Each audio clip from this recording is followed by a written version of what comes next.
Tout le plaisir est pour moi de vous présenter ce journal sur Canal Congo Télévision. Manifestation contre les installations de la MONUSCO dans les villes de Goma, Butembo et Uvira. Le chef de l'État, lors de la réunion du Conseil des ministres tenue le vendredi 29 juillet 2022, exprimait sa compassion et sa solidarité aux familles des décédés. Félix-Antoine Tshisekedi a rappelé que le gouvernement congolais et la MONUSCO ont signé un plan de retrait pour 2024. Elle s'est déjà retirée dans certaines provinces, dont le Kasaï et le Tanganyika. Suivez l'extrait du compte rendu lu par le porte-parole du gouvernement, Patrick Mouyaya. Au sujet de manifestations de violence contre la MONUSCO, le président de la République a d'abord exprimé sa compassion et sa solidarité aux familles des Congolais et celles de casques bleus décédés à la suite de manifestations contre les installations de la MONUSCO dans les villes de Goma, Butembo et Uvira. Ensuite, il a rappelé que notre pays a une longue relation de coopération avec la mission onusienne parsemée par des échecs souvent mentionnés, mais aussi par beaucoup de réussites. Il a indiqué qu'un plan de retrait progressif et échelonné de la MONUSCO à l'horizon 2024, conformément à la résolution 2556 du Conseil de sécurité du 18 décembre 2020, a été signé en septembre 2021. C'est sur cette base que la mission des Nations Unies pour le Congo s'est retirée de la province du Tanganyika le 30 juin 2022. Il a précisé que le retrait réclamé par la population est déjà en cours d'exécution conformément au plan évoqué tout à l'heure. Une communication appropriée devrait mettre les populations à l'abri de la manipulation des ennemis de la République qui agitent les spectres du retrait de la MONUSCO, non pas par amour pour le Congo, mais plutôt pour servir leurs propres intérêts. Dans la même veine, le président de la République a aussi déploré et condamné les violences observées récemment dans la province du Tanganyika. Justice doit impérativement être faite pour toutes les victimes tombées au cours de ces manifestations. C'est ainsi que la ministre d'État, ministre de la Justice et garde de Sceaux, a été chargée de s'assurer de l'aboutissement rapide des enquêtes en cours qui impliquent l'auditorat militaire ainsi que le service spécialisé de la mission des Nations Unies en République démocratique du Congo, MONUSCO.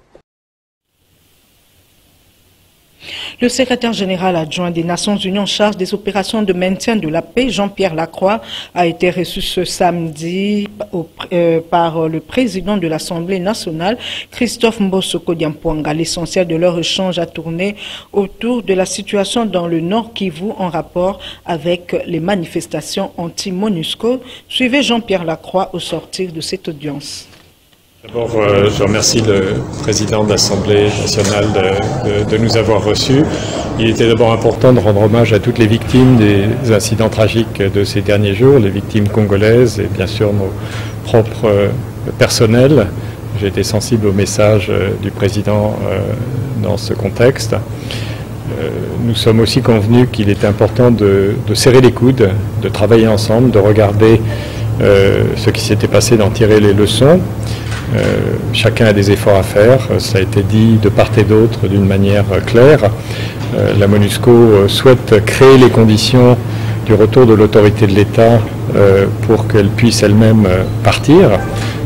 C'est le sens du plan de transition qui a été discuté avec le gouvernement et nous souhaitons que ce plan soit mis en œuvre avec les efforts nécessaires, encore une fois, de part et d'autre, dans les domaines civils, dans les domaines de la sécurité. Et puis nous avons souligné l'importance des efforts diplomatiques qui sont conduits actuellement, et notamment ceux qui sont conduits sous l'égide du Kenya et de l'Angola, parce que cette crise a une forte dimension régionale, c'est évident, et il est absolument important que les décisions qui ont été prises dans le cadre de ces deux processus diplomatiques soient mises en œuvre rapidement, que ce soit la force régionale, que ce soit les efforts en matière de désarmement des groupes que ce soit la mise en œuvre d'un mécanisme de vérification de sécurité renforcé au niveau de l'Est du Congo. Donc voilà les quelques éléments que nous avons discutés. Et il est important aussi que nous communiquions de manière unie avec les responsables politiques, avec les autorités, sans cacher nos faiblesses de part et d'autre, mais aussi en mettant l'accent sur nos efforts communs et nos réussites communes, parce qu'elles existent aussi, elles sont trop au fond. Autre chose, le président du parti politique, le transformateur Toussaint Alonga, a réaffirmé son soutien indéfectible au chef de l'État, Félix-Antoine Tshisekedi. Aussi appelle-t-il les politiques et les Congolais de tous bords au respect dû à la fonction du président de la République. Ceci après certains écarts de langage observés dans le chef de Congolais.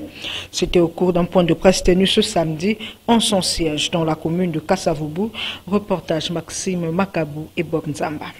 Face à la presse le samedi 30 juillet 2022, le président du parti politique, le transformateur PLT, Toussaint Alonga a tenu à fixer l'opinion nationale de la position de sa formation politique, ce en réaffirmant son indéfectible soutien au chef de l'État, Félix-Antoine Tshisekedi Tshilombo. C'est là en dépit de flux et reflux de la vie mouvante, dit-il. Le PLT encourage le chef de l'État d'introduire le facteur correctif dans la gouvernance actuelle pour transformer l'alimentation cosmique des Congolais en espoir. Aussi rappelle-t-il les politiques de tous bords au respect dû à la fonction président de la République qui ne peut subir des brutalités verbales. Toussaint Alonga ne fait et ne fera jamais de l'opportunisme politique, c'est-à-dire être un politicien au gré des vagues. Toussaint Alonga est parmi ceux qui ont engagé de l'énergie hier pour qu'on fait arrive l'avènement de l'actuel président, à savoir M. Félix Tshisekedi Tshilombo. L'avènement au pouvoir est un effort conjugué de plusieurs Congolais qui croyaient et qui croient encore au changement. La dynamique politique actuelle m'oblige de rompre mon silence pour fixer l'opinion sur ma position politique ainsi que celle de mon parti. Le président Félix Tshisekedi Tshilombo est le fruit de notre combat et de notre lutte politique. C'est pourquoi mon parti, le PLT, et moi-même estimons mieux de le soutenir en dépit des flux et reflux de la vie mouvante en politique. Le parti Les Transformateurs, très respectueusement, encourage le président de la République et lui informe qu'il est impérieux d'introduire les facteurs correctifs dans la gouvernance actuelle pour transformer les lamentations cosmiques des Congolais en psaumes novateurs d'espoir. Le parti Le Transformateur et son président Toussaint Alonga croient dur comme fer à un Congo nouveau et prospère avec Félix Tshisekedi. Tout à fait autre chose, l'inclusion de la langue des signes au processus électoral. Le thème était au centre de la matinée électorale animée par le président de la centrale électorale, Denis Kadima, en présence de la ministre déléguée aux affaires sociales en charge des personnes vivant avec handicap. Objectif, faire participer massivement les sourdes aux élections en RDC. Reportage Tchochi Gombo. Il s'agissait en somme d'un cadre de concertation pour promouvoir l'accessibilité du processus électoral par l'interprétation en langue des signes congolaise en vue de la participation massive des populations sourdes aux élections en République démocratique du Congo. Avant d'entamer son propos liminaire, le président de la Commission électorale nationale indépendante a procédé par l'exemple en communiquant avec l'assistance en langue des signes, arrachant une salve d'applaudissements collectifs. Bonjour. Voilà. Je peux vous assurer qu'aujourd'hui, la CENI reconnaît la langue des signes congolaise et la valorise conformément à la résolution évoquée précédemment. La CENI soutient la loi organique numéro 22/003 du 3 mai 2022 portant protection et promotion des droits de la personne vivant avec handicap en RDC, récemment promulguée par le président de la République. C'est dans cet élan que j'ai nommé 2 conseillers dans mon cabinet, un sourd et un entendant interprète. Bien avant, le ministre délégué chargé avec les personnes vivant avec handicap a axé son exposé en analysant quelques dispositions légales relatives au droit à la participation politique et publique des personnes avec handicap, en faisant quelques recommandations, notamment la prise en compte de l'écriture braille dans la communication, la formation et l'information de la CENI au public pour une prise en compte effective de la donne handicap dans le processus électoral de 2023 en République démocratique du Congo. Les personnes avec handicap, l'inclusion marche avec l'accessibilité. Nous devons avoir un processus électoral inclusif mais aussi accessible, et cela à toutes les catégories des personnes vivant avec handicap. Il s'agit du recrutement aussi des personnes avec handicap dans les différents services de la centrale électorale à tous les niveaux. À cette cérémonie, Anastasie Mazanga, le représentant résident intérimaire du PNUD, a souligné que l'inclusion des langues des signes congolaises au sein de la CENI est une première en RDC et s'inscrit dans le cadre de la mise en œuvre de la résolution 72/161 votée en novembre 2017 par l'Assemblée générale des Nations unies en faveur de plus de 300 langues des signes utilisées dans le monde, dont celle de la RDC selon la Fédération mondiale des sourds. L'implication de cette catégorie spécifique au processus démocratique permet d'accroître une forte résonance sociale qui a des implications concrètes sur l'ensemble de la population congolaise. Et au jeu de questions-réponses qui s'en est suivi, le président Denis Kadima s'est prêté de bonne grâce en fournissant d'amples informations à l'assistance qui s'est montrée avide de savoir en donnant des assurances à plusieurs préoccupations de la communauté de sourds-muets, dont la principale est la reconnaissance et la promotion de leurs droits. Et puis à l'occasion de la Journée internationale de la femme africaine, célébrée le dimanche 31 juillet 2022, la Ligue nationale des femmes du mouvement de libération du Congo a organisé ce samedi une matinée politique. Autre détail avec Georges Libengue. Au cours de cette matinée politique organisée en marge de la célébration ce 31 juillet de la Journée internationale de la femme africaine, la vice-présidente de la Ligue de femmes du mouvement de libération du Congo, Denise Villa, rappelant l'historique de cette journée, a appelé les femmes du parti cher à Jean-Pierre Magombo à la prise de conscience de leurs droits par rapport à l'amélioration significative des conditions de vie de la femme africaine et à son émancipation. La Journée internationale de la femme africaine, JIFA, sera promulguée par les Nations Unies en 1962 avant d'être officiellement consacrée le 31 juillet 1974 lors du premier congrès de l'Organisation panafricaine des femmes qui s'est tenu au Sénégal. Les Nations Unies proposent des thèmes chaque année et le thème de cette année est l'égalité des sexes aujourd'hui pour un avenir durable. La Journée internationale de la femme africaine est peu connue, mais est tout de même célébrée dans plusieurs pays du continent. Les droits des femmes en Afrique, grâce à cette journée, ont connu une amélioration importante. Plusieurs États ont mis en place des instruments juridiques pour apporter une protection certaine à la gente féminine. Mon allocution de ce jour ne vise pas à parler de l'anniversaire de la femme africaine, mais plutôt de sa prise de conscience de ses droits par rapport à l'amélioration significative des conditions de vie de la femme africaine et à son émancipation. Présente, la députée nationale Maïndo Elomote Kolastik s'est exprimée en ces termes. Ce que je peux faire, c'est essayer de réveiller encore les femmes. Je parlais des origines des droits de l'homme d'abord, des origines maintenant des droits de la femme reconnus comme droits de l'homme.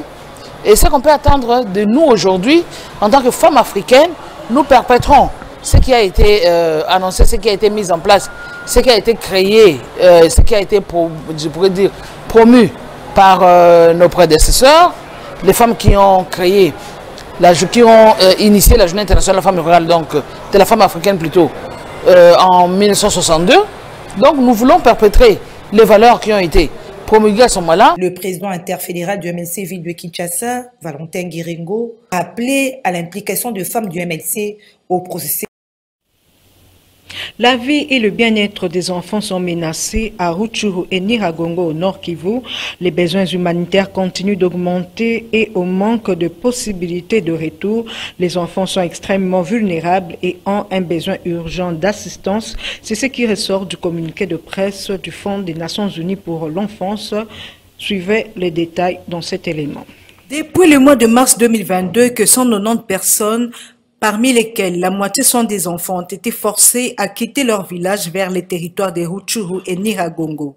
Le représentant de l'UNICEF en RDC, Grant Litty, s'est rendu dans le territoire de Rutshuru, précisément dans les localités de Rutshuru et Kalengera, où il a rencontré la communauté des déplacés, dont la présence a plus que doublé les populations autochtones de Kalengera. Les familles déplacées et les familles d'accueil ont un besoin urgent de nourriture, d'articles ménagers ainsi que d'assistance en matière de santé et d'eau, hygiène et assainissement, a-t-il fait savoir. Selon lui, des milliers d'enfants sont en danger et ont un accès très limité aux services sociaux de base nécessaires à leur survie dans cette crise qui risque de se poursuivre car les familles hésitent à retourner dans leur village, a déclaré Grant Litty. Suite à sa mission à Rutshuru, le représentant de l'UNICEF en RDC a accentué ses activités en vue de renforcer sa réponse en faveur des familles déplacées, des populations hautes, y compris des habitants qui vivent à côté de la zone d'affrontement. Néanmoins, d'une manière générale, a-t-il renchéri, compte tenu de l'amplitude de cette crise, l'assistance humanitaire tarde à arriver alors que les besoins continuent d'augmenter de façon alarmante. Faute d'assistance, certains déplacés sont obligés de rentrer dans leur village d'origine, situé dans les zones très instables entre les positions des belligérants.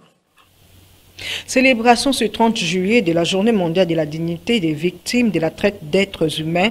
Cette journée est un appel à l'action pour faire cesser ce crime et donner de l'espoir aux victimes. Gisèle Etoko nous en parle. Le thème 2022 de la Journée mondiale de la dignité des victimes de la traite d'êtres humains met l'accent sur le rôle de la technologie qui peut entraver mais aussi favoriser la traite d'êtres humains. En effet, avec l'expansion mondiale de l'utilisation de la technologie intensifiée par la pandémie de Covid-19 et la multiplication des plateformes en ligne, la traite des êtres humains a conquis le cyberespace, Internet et la plateforme numérique, offrant aux trafiquants de nombreux outils pour recruter, exploiter et contrôler les victimes, organiser leur transport et leur hébergement, tromper les victimes mais contacter des clients potentiels, communiquer entre les trafiquants et cacher les produits du crime, et tout cela avec plus de rapidité, de rentabilité, de fiabilité et d'anonymat. La traite de personnes constitue un crime majeur et une grave violation des droits de l'homme. Le succès futur de l'éradication de la traite des êtres humains dépendra de la manière dont les forces de l'ordre, les systèmes de justice pénale et autres peuvent tirer parti de la technologie dans leur réponse, notamment en aidant les enquêtes à faire la lumière sur le modus operandi des réseaux de traite, en améliorant les poursuites grâce à de preuves numériques et en fournissant des services de soutien aux survivants. Cette journée de la dignité des victimes de la traite d'êtres humains est un appel à l'action pour faire cesser ce crime et donner de l'espoir aux victimes. En sport, sachez qu'il s'est ouvert ce samedi 30 juillet à Kisangani dans la province de la Chopo de la 26e édition des championnats nationaux de karaté. Pour la première fois dans l'histoire du karaté de la RDC, la Fédération de karaté congolais a réuni 12 provinces, toutes catégories. Le lancement officiel a eu lieu en présence du président de la FECACO, Freddy Lakombo, du député provincial de Kisangani, Dedoche Muzangi, ainsi que du représentant du ministre provincial des sports de la Chopo, Nanga Mbwiti. Nous y reviendrons. C'est par ici que nous bouclons complètement cette édition du journal sur Canal Congo Télévision. Merci à tous de l'avoir suivi. Au revoir et bon week-end.